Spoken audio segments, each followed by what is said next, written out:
पूरी घटना का छानबीन भी पुलिस द्वारा पुलिसिय कार्रवाई के तहत की जा रही है। कांड दर्ज हुआ है और पुलिसिय कार्रवाई अलग से चल रही है। हम लोग इस घटना को बहुत ही सीरियसली देख रहे हैं और घटना के बाद काफ़ी हम लोगों ने कार्रवाई की है। आज जो गिरफ्तारी हुई है इसके संबंध में एसएसपी साहब और केस के डिटेल संबंध में आपको बताएंगे। आचार संहिता बहुत ही एक मजबूत स्तंभ है पूरा इलेक्शन प्रोसेस में, और इलेक्शन कमीशन का स्पष्ट निर्देश है कि बाई लॉ इलेक्शन होगा तो उसी का अनुपालन 100% करने में हम लोग लगे हुए हैं और कराएंगे भी। कोई भी असामाजिक तत्व किसी भी प्रकार की प्रयास करेगा कानून तोड़ने का, आचार संहिता तोड़ने का या किसी भी प्रकार की इन्फ्लुएंस करने का कोशिश करेगा तो उनके विरुद्ध कठोरतम कार्रवाई की जाएगी। हम लोग 100% आर्म्स डिपोजिशन करने के लिए आदेश दिए हैं और लगातार जल्द से जल्द जितने भी लीगल आर्म्स हैं वो भी डिपॉजिट हो जाएंगे। चेकिंग पॉइंट्स हर विधानसभा में 50 के ऊपर पॉइंट्स बनाने के लिए निर्देश दिया गया है, जिसमें सीएपीएफ के माध्यम से भी चेकिंग कराई जाएगी। सेजर पूरे राज्य में पटना जिला में सबसे ज़्यादा सेजर अभी तक हुआ है। लगातार सीएपीएफ सक्रिय हैं और पर्याप्त मात्रा में सीएपीएफ के बल उपलब्ध हैं। वो पुलिस बल और मजिस्ट्रेट के साथ लगातार चेकिंग की कार्रवाई लगातार कर रहे हैं और सेजर भी कर रहे हैं। आचार संहिता के संबंध में सभी पदाधिकारियों को पुनः निर्देश दिया गया कि किसी भी प्रकार के अगर उल्लंघन होगा उनके विरुद्ध कठोरतम कार्रवाई किया जाना है। जहाँ तक इलीगल आर्म्स की बात है उस पर और तेज़ी लाई गई। जहाँ जहाँ आवश्यकता हो सीएपीएफ को भी यूज़ करके उसमें छापामारी की जा रही है, और जहाँ पर भी ऐसे सूचना मिलेगी वहाँ पर हम लोग छापामारी करके कांड भी दर्ज करेंगे, उक्त असामाजिक तत्वों को जेल भेजने का काम भी करेंगे। कहने का मतलब इलेक्शन कमीशन द्वारा दिए गए निर्देश पूरे लॉ और कानून को फॉलो करके इलेक्शन की प्रोसेस संपन्न होगा, वो बिल्कुल होगा, उसको पालन कराया जाएगा। उसमें कोई भी बाधा उत्पन्न करेंगे उनके विरुद्ध कठोरतम कार्रवाई की जाएगी। मैं फर्दर जो केस संबंधित डिटेल से एसएसपी साहब आपको ब्रीफ करेंगे। आप लोग अवगत हैं कि 30 तारीख को एक गंभीर घटना घटी थी और जो दुर्भाग्यपूर्ण था कि इस तरह की घटना नहीं होनी चाहिए थी। इस घटना में जो तारतर गांव है उसके समीप में दो पक्षों जो वहाँ प्रत्याशी थे वो उन दोनों के काफिला आ रहा था और उन दोनों के बीच पक्षों में झड़प हुई और झड़प में पथराव हुआ, लोग घायल हुए और उसके बाद एक शव बरामद हुआ। उसमें जो दुलार चंद यादव हैं जो 75 वर्ष के रहने वाले हैं, उसी गांव के पास के रहने वाले हैं, उनका पूर्व में भी आपराधिक इतिहास रहा है, उनका शव बरामद किया गया। उसके बाद वहाँ पे दोनों पक्षों के द्वारा कांड दर्ज कराया गया। कांड दर्ज होने के बाद अनुसंधान प्रारंभ किया गया। पुलिस घटना की सूचना मिलते ही तुरंत पहुंची थी वहाँ पे और वहाँ से साक्ष्य भी इकट्ठे किए गए। घटनास्थल से कई जगह के फुटेज भी प्राप्त हुए, जिससे क्या घटना हुई है उसके बारे में कई जानकारियाँ मिली। लोगों के गवाह भी सामने आए और उनकी गवाही भी ली गई। साथ ही कल मृतक का पोस्टमार्टम कराया गया, उससे भी हम लोग को अहम सुराग मिले। जो अभी तक के अनुसंधान में आया उसमें उससे प्रतीत हुआ कि ये जो घटना हुई है ये आदर्श संहिता का उल्लंघन भी हुआ है। इसमें ये एक गंभीर मामला भी था। हम लोग इलेक्शन कमीशन के द्वारा निर्देशित भी किया गया था कि शांतिपूर्ण ढंग से इलेक्शन होना चाहिए, और इसमें जब अनुसंधान किया गया तो पाया गया कि जो प्रत्याशी हैं वो वहाँ पे मौजूद थे, उनके सामने में घटनाएं हुई हैं और जो इस कांड के मुख्य अभियुक्त भी हैं अनंत सिंह, उनकी आज गिरफ्तारी बेड़ना गांव से किया गया है। इसमें हम लोग को जो जानकारी प्राप्त हुई थी, इनके दो सहयोगी भी इनके साथ में थे जो उस घटनास्थल पर भी थे और उनकी भी गिरफ्तारी की गई है। ये दो व्यक्ति हैं मणिकांत ठाकुर जो नदवा गांव के रहने वाले हैं और दूसरा रंजीत राम जो लदमा गांव के रहने वाले हैं। इस पूरे मामले में 3 लोगों की गिरफ्तारी हुई है। जो प्रत्याशी हैं अनंत सिंह, उनकी गिरफ्तारी हुई है। दूसरा मणिकांत ठाकुर जो नदवा गांव के रहने वाले हैं, बाढ़ थाना अंतर्गत। दूसरे रंजीत राम जो लदमा गांव के रहने वाले हैं, ये लोग भी उस घटनास्थल पर थे मौजूद। इन तीनों की गिरफ्तारी की गई है। इन तीनों को आगे मजिस्ट्रेट के सामने प्रस्तुत कराया जाएगा और आगे विधि सम्मत कार्रवाई की जाएगी। किस आरोप में कार्तिकेय जी गिरफ्तार एक बात जानना चाहते हैं कि पोस्टमार्टम रिपोर्ट में गोली लगने की बात हुई थी, कौन सा आर्म यूज किया गया, आप लोगों को ये पता लगा? गोली चली है तो कौन से बंदूक से चली है? इसमें जो पोस्टमार्टम रिपोर्ट आया है उस रिपोर्ट में दिया गया है कि उनके जो मृत्यु का कारण बताया गया है उसमें बताया गया है कि जो शॉक लगा है उनको हार्ड और ब्लंट सब्सटेंस के साथ जो उनके हृदय और फेफड़ों में जो चोट आई है, इसके अतिरिक्त उनके पाँव में गोली का भी आया है, जिनको गोली मारी गई है। इस दोनों चीज़ों से स्पष्ट होता है कि ये हत्या का मामला है और चूँकि घटनास्थल पे कई लोग मौजूद थे, वहाँ के लोगों के बयान वगैरह से ये स्पष्ट हो रहा है, तो इस कारण इसमें गिरफ्तारी। गोली बरामद हुई? नहीं, इसमें गोली बरामद नहीं हुई है क्योंकि इसमें जो मृतक के पोस्टमार्टम में बचा कि एंट्री वुंड भी था और एग्जिट वुंड भी था। दोनों तरफ से हमला हुआ है, दोनों तरफ से जो आरोप लगे हैं, दूसरे पक्ष में गिरफ्तारी हुई क्या? दूसरे पक्ष में कोई गिरफ्तारी हुई? दूसरे पक्ष मैं आप लोगों के बातों, मैं आप सभी के प्रश्नों का उत्तर दूंगा यहाँ पे, एक एक करके हम लोग बात करेंगे। दूसरे पक्ष की गिरफ्तारी हुई? लोग कह रहे हैं कि सरेंडर किया है आनंद सिंह ने, ये सरेंडर है गिरफ्तारी है। मैं एक एक करके आप लोगों के प्रश्नों का उत्तर दे देता हूँ। इसमें पहला बात जो था कि 3 लोगों की गिरफ्तारी हुई है, इससे 3 लोगों की गिरफ्तारी हुई है। इसमें अन्य लोग भी हैं जिनके विरुद्ध रेड छापामारी चल रही है। कार्तिकेय जी दूसरे पक्षी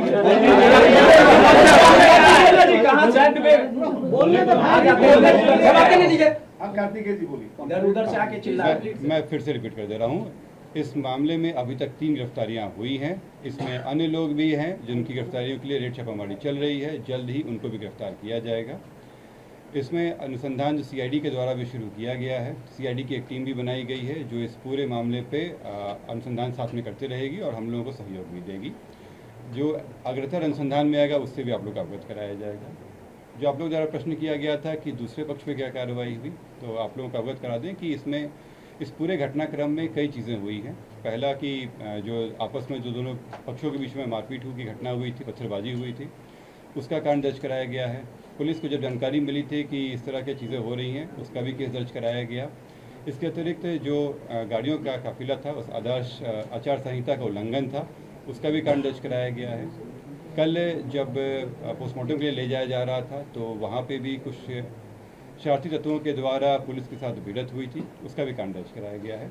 इन सभी कांडों में कल रात में कई जगहों पर रेड छापामारी करके कई लोगों को गिरफ्तार किया गया। इसमें दोनों पक्ष के लोग शामिल हैं। इसमें जो पुलिस के साथ हाथापाई हुई या तोड़फोड़ हुई या आपस में मारपीट हुआ, उन मामलों में गिरफ्तारियाँ हुई थी। ये हत्या के मामले में आज ये गिरफ्तारी 3 हुई है। सरेंडर किया है सर, ये गिरफ्तारी हुई, कहाँ से गिरफ्तारी? जैसे मैंने स्पष्ट कहा है कि ये 3 गिरफ्तारी हुई है, इससे स्पष्ट है कि सरेंडर नहीं है, गिरफ्तारी है। और ये बेरना गांव जो बाढ़ के अंतर्गत आता है, वहाँ से गिरफ्तारी की गई।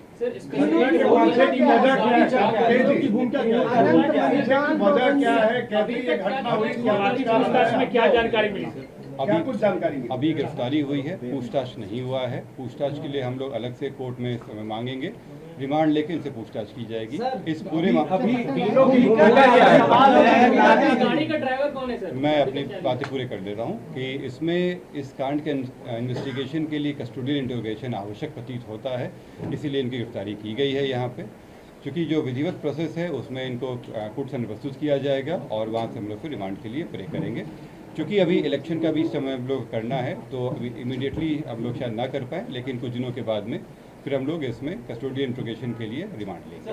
पता चला गाड़ी किसने चढ़ाया इनके गोली ऊपर? किसने चलाई? गाड़ी चला कौन रहा था सर? गोली और गाड़ी किसने चलाई? ऐसे अभी कई प्रश्न हैं कि गोली कौन चलाया, हथियार कहाँ से आए और कौन सी गाड़ी थी। इन सभी के लिए जो अभी तक जो 3 गिरफ्तारी हुई हैं, इसके अलावा जो और लोग जो घटनाक्रम में शामिल थे, उन लोगों की गिरफ्तारी आवश्यक है और उनसे जब पूछताछ की जाएगी तो ये सारी चीज़ें सामने आएंगी और हम लोग वो सब चीज़ें भी रिकवर करेंगे। पूरे मामले में पेशी होगी, क्या होगा? भाई जब भी गिरफ्तारी होती है तो उनको कोर्ट में प्रस्तुत किया जाता है। कोर्ट के सामने पुलिस अपना पक्ष रखती है और बताती है कि क्यों इनकी गिरफ्तारी आवश्यक है और इसमें जो कोर्ट के द्वारा फिर इनको जुडिशियल कस्टडी के लिए सर एक सवाल है सर, एक सवाल है, किस तरह का सर तीनों जो गिरफ्तार हुए हैं, एक सवाल है, कस्टडी में चले गए हैं कि अभी आपके पास है? नहीं, जुडिशियल अभी हम लोग गिरफ्तार किए लिए हैं उनको कोर्ट सामने प्रस्तुत किया जाएगा, फिर कोर्ट डिसाइड करेगी जुडिशियल कस्टडी भेजना है। सर एक सवाल है सर, राजवीर करमवीर जो है छोटन सिंह है वही गाड़ी चला रहे थे, इस तरह की बातें सामने आ रही है। हथियार बरामद हुआ है कि नहीं? जब आप लोग कारगिल मार्केट में गए छापेमारी किए तो पूरा सर्च हुआ, और करमवीर राजवीर की क्या भूमिका है छोटन सिंह की इस पूरे मामले में? जैसे मैंने आप लोगों को कहा कि अभी 3 गिरफ्तारी हुई है, लेकिन ये अंत नहीं हुआ है, उसमें और लोग भी शामिल हैं। आप लोग भी वीडियो में देखे होंगे, कई लोग वहाँ पे शामिल थे। इसमें अन्य जगहों पे भी रेड छापामारी चल रही है। जैसा आपने कहा कि 2 लोगों का नाम लिया, उन लोगों पे भी रेड छापामारी चल रही है। इसमें अभी अनुसंधान जारी है और उन लोगों पे गिरफ्तारी की कोशिश की जा रही है। मुझे उम्मीद है कि जल्द ही गिरफ्तारी की जाएगी, नहीं तो जल्द ही गिरफ्तारी भी की जाएगी और विधि के अनुसार उसमें और भी तरीके हैं करने के। इन सभी चीज़ों करने के बाद इन सब का बीच में जब इंट्रोगेशन होगा तो सारी सच्चाई सामने आ जाएगी। इसमें जो आप लोग बता रहे थे कि क्या भूमिका है, तो मैं बता दूं कि पहला तो जो वहाँ पे लोगों के जो बयान वगैरह लिए गए थे, कांड दर्ज के जो कराया गया था, उसमें प्रमुख रूप से इन लोगों को अभियुक्त बनाया गया था। अनंत सिंह का नाम दिया गया था कि वो आए थे वहाँ पे, उन्हीं के जो काफिला चल रहा था वो उन्हीं के नेतृत्व में चल रहा था, और इन सभी में इनके इसके कारण इसमें गिरफ्तारी आवश्यक है। पुलिस की जांच में क्या मिला? ये तो एफआईआर दर्ज हुई है सर, अनंत सिंह पर आरोप था। पुलिस की जांच में शुरुआती जांच में क्या पाया गया? क्या अनंत सिंह की भूमिका इस हत्या में थी या नहीं? नहीं, इसमें वैसे मैंने कहा कि केवल आरोप नहीं, आरोप जो है वो केवल एफआईआर का पार्ट है। इसके अलावा वहाँ वीडियो फुटेज भी मिला वहाँ पे, इसके अलावा अन्य घटनाएं भी हुई, और इसके अलावा लोगों के बयान वगैरह भी लिए गए। पोस्टमार्टम रिपोर्ट से भी काफ़ी चीज़ें स्पष्ट हुई हैं। इन सभी चीज़ों के आधार पर किया गया। जैसे मैंने कहा कि चूंकि कल आप लोग अवगत हैं कि कई सारे कार्यक्रम भी हैं और इलेक्शन भी चल रहा है, इसके बीच में हम लोग कोशिश करेंगे कि जल्द से जल्द हम लोग डिमांड लेके इसको आगे कार्रवाई कर सकते हैं। जुडिशियल कस्टडी के लिए हम लोग करेंगे और जुडिशियल कस्टडी हो जाएगा तो पुलिस रिमांड के लिए जो इनका संबंधित कोर्ट होगा वहाँ कराया जाएगा। 44 घंटे का समय लगाना, इसका मैं प्रश्न का उत्तर देता हूँ, क्योंकि आप लोग देख रहे थे कि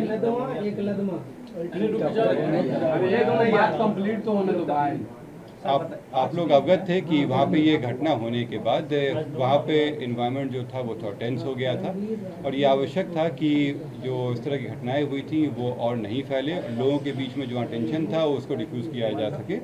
इसके लिए आवश्यक था कि जो लोग शरारती तत्व थे उन पर पहले कार्रवाई की जाए। इसीलिए कल रात में सभी जगहों पर रेड छापामारी करके कई लोग गिरफ्तार किया गया, और तब तक में जो अनुसंधान था वो भी आगे बढ़ा और अनुसंधान के क्रम में गिरफ्तारी की आवश्यकता प्रतीत हुई।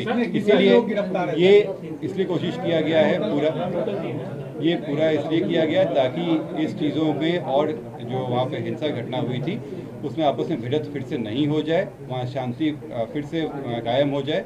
जो विधि व्यवस्था है वो अभी पूरी तरह से सही ढंग से चल रही है। कई जगहों पे जो रेड छापामारी हुई है उसका एक अच्छा इफेक्ट पड़ा है, और मुझे पूरी उम्मीद है कि इन सभी कार्रवाई के बाद जो वहाँ पे जो कार्रवाई प्रशासन और पुलिस की कार्रवाई हुई है वहाँ पे चुनाव बहुत ही शांतिपूर्ण ढंग से और विधि व्यवस्था के अंतर्गत कार्रवाई होगी। और जो पुलिस का एफआईआर दर्ज किया गया है उसमें किन किन को आरोपी बनाया गया है? पहला प्रश्न जो था कि इसमें कोई सीजर हुआ है कि नहीं, तो इस घटना में अभी तक कोई सीजर नहीं है। हम लोग जैसे मैंने बताया कि ये अनुसंधान अभी जारी है। इसके अलावा जो सीआईडी की टीम है वो भी अनुसंधान में है, उनका भी सहयोग हम लोग को प्राप्त होगा। अनुसंधान में कई चीज़ों का कार्य रहता है, वो सारी चीज़ें कराई जा रही हैं। इसमें जल्द ही बाकी चीज़ों की सीजर कर लिया जाएगा। सर, क्या पीयूष प्रियदर्शी का भी नाम इसमें है? और प्रत्याशी वहाँ पे बताए जा रहे थे कि झड़प उनसे ही हुई। जैसे मैंने बताया कि आप लोगों को इसमें कई कांड दर्ज हुए हैं, दोनों प्रत्याशियों के पक्षों के द्वारा भी केस किया गया है, जिसमें एक दूसरे के ऊपर आरोप भी लगाए हैं। वो जो हत्या का मामला था उसमें इनकी गिरफ्तारी हुई है। जो दूसरे प्रत्याशी हैं उनका भी नाम अलग केस में आया है। अगर कोई एविडेंस वगैरह आएगा तो उन पर भी कार्रवाई की जाएगी।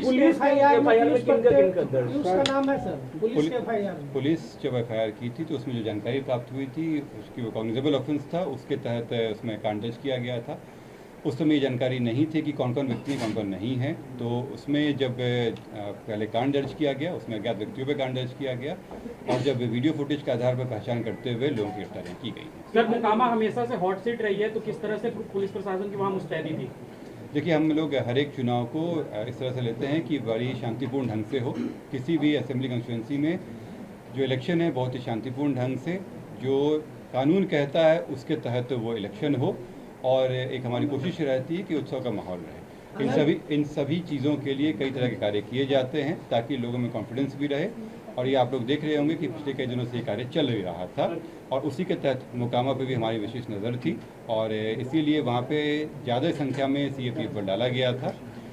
और मुझे अभी जो सारी कार्रवाई की गई है और अभी जो पुलिस कार्रवाई चलती रहेगी, इससे वहाँ पे शांति व्यवस्था बनी। सर दोनों प्रत्याशी दर्जनों गाड़ी लेकर के घूम रहे थे, उसको लेकर के क्या कार्रवाई की गई?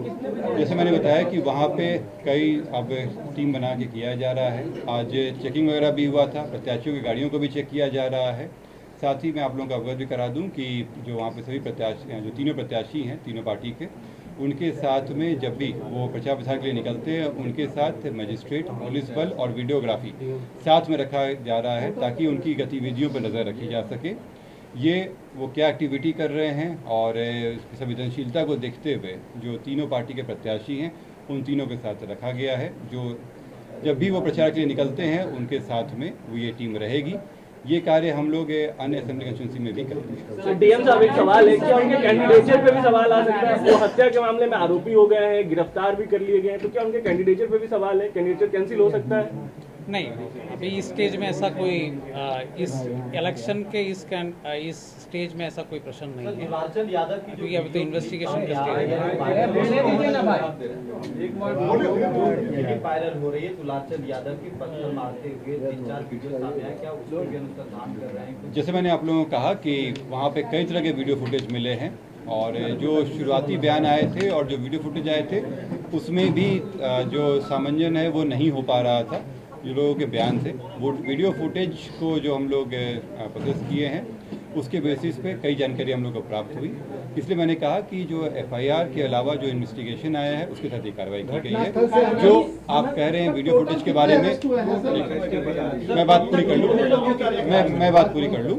जो इन्वेस्टिगेशन में आया है उसके तहत ये कार्रवाई की गई है, पर वो हमारे इन्वेस्टिगेशन का पार्ट रहेगा जो वीडियो फुटेज आया है। घटनास्थल से इस जो हत्या मामले में 3 गिरफ्तारी है। इसके अलावा जो अन्य जो घटनाएं हुई थी, इसमें मारपीट की घटना है, लोग घायल हुए थे, पुलिस से झड़प हुई थी, उसमें 80 के आसपास लोगों से पूछताछ करके गिरफ्तारी की जाए।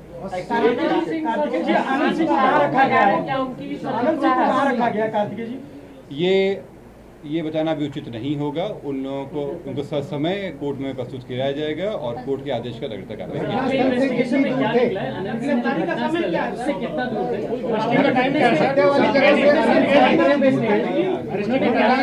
गाड़ियां निकल गई थी। घटना स्थल पे आप लोग देखे होंगे कि घटना की शुरुआत जो हुई थी उस समय दोनों जो कैंडिडेट थे वो उनकी गाड़ियां एक दूसरे के आसपास आ गई थी और वहीं से घटनाक्रम शुरू हुआ था, और इसी से ये जब पूरी घटना है वो शुरू हुई, जिसके अलग अलग पहलू रहे। अभी थोड़ी देर पहले उनकी गिरफ्तारी हुई है। हम लोग करीब आज 12 बजे, मतलब आज का दिन आने के बाद गिरफ्तारी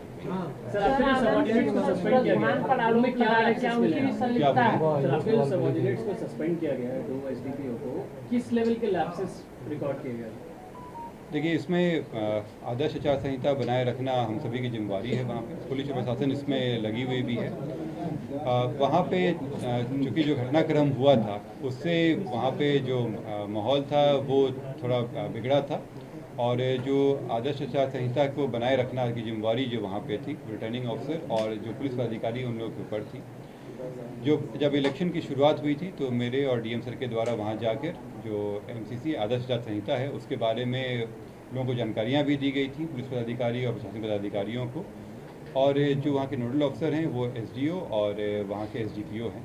क्योंकि ये घटना होने के बाद जो आदर्श आचार संहिता थी वो उसका अनुपालन सही ढंग से नहीं हो पाया, इसी कारण से उन पर कार्रवाई की। सर, विवाद की वजह क्या थी? गाड़ियाँ आमने सामने आ गई थी, कम चौड़ी जगह थी, आगे जाना चाह रहे थे, हुआ क्या था? मामला था क्या?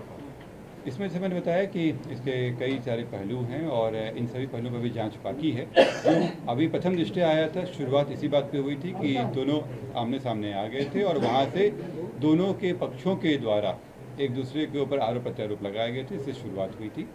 इसके जो अन्य पहलू हैं उस पर जांच जारी है। अनंत सिंह वहाँ से कितनी दूर चले गए थे? घटना जब हुई, हत्या जब हुई, क्या आगे चले गए? तो उन्होंने कहा 30 गाड़ी आगे निकल गई थी। देखिए, इसमें से मैंने पहले भी आप लोगों को बताया कि जो लोगों के बयान आए और जो वीडियो फुटेज आए उसमें सभी तरह से मेल नहीं हो रहा है। और ये होता भी है कि जब घटनाएं हो जाती हैं तो कई तरह की बातें होती हैं, लोगों के अपने अपने पहलू होते हैं, एक सत्य होता है और एक लोगों के अपने अपने विचार होते हैं। तो इन सभी को लेते हुए सत्य की तलाश की जाती है और वही अनुसंधान का विषय है हम लोगों का। केवल गवाही या उस पर आधार पर हम लोग नहीं चल सकते हैं। सभी चीज़ों को देखते हुए जो हमारा सूचना है, आसूचना है, जो हमारे वैज्ञानिक अनुसंधान के तंत्र हैं और इसके अलावा जो फुटेज वगैरह आया है, इन सभी को जोड़ते हुए जो बातें सामने आएंगी वो आपके सामने प्रस्तुत किया जा रहा है और आगे भी किया जाएगा। धन्यवाद। चलिए, आपके माध्यम से मैं पटना जिला के सभी वोटर्स को बताना चाहूँगा, किसी भी क्षेत्र में कोई भी असामाजिक तत्वों को इलेक्शन प्रोसेस को प्रभावित होना नहीं दिया जाएगा। लोग बिल्कुल भयमुक्त तरीके से उत्साह के माहौल में वोट देंगे, ये हम लोगों का आश्वासन है। मैं आपके माध्यम से मैसेज वोटर्स के बीच में। सर, सोशल मीडिया पर भी कई वीडियो जो है अफवाह फैलाई, एक एक मामला को जांच की जा रही है। कोई भी अगर आचार संहिता का उल्लंघन करेगा, जैसे एसएसपी साहब ने कहा वीडियोग्राफर मजिस्ट्रेट साथ में है, मेरे पास वीडियोग्राफी भी है, गाड़ी जब्त होगी, एफआईआर होगा और कठोर से कठोर कार्रवाई की जाएगी। किसी भी चीज़ को लेकर के चिंता नहीं करना है, बिल्कुल भयमुक्त तरीके से उत्साह के माहौल में। इस घटना को छोड़ करके काफ़ी उत्साह का माहौल है, हम लोग भी काफ़ी कार्यक्रम कर रहे हैं यूथ के बीच में, महिलाओं के बीच में, सभी लोगों के बीच में बहुत उत्साह का माहौल है। पोस्टल बैलेट वोटिंग ऑलरेडी हो चुका है, होम वोटिंग भी ऑलरेडी हो चुका है और सभी लोग 6 तारीख के लिए इंतज़ार कर रहे हैं। ये घटना है, बहुत गंभीर घटना है, लेकिन हम लोग इसको सख्ती से निपटा रहे हैं। इसको लेकर कोई चिंता नहीं करना है और अच्छे तरीके से चुनाव में भागीदारी निभाना। बहुत धन्यवाद। इसकी रिपोर्ट सौंपी है, क्या उनका नामांकन रद्द होगा? इस पर थोड़ी सी अगर इस बारे में ऑलरेडी बताया जा चुका है कि अभी जो अपराध हुआ है उसका अनुसंधान हम लोग कर रहे हैं, नामांकन रद्द करने की बात नहीं है। चलिए।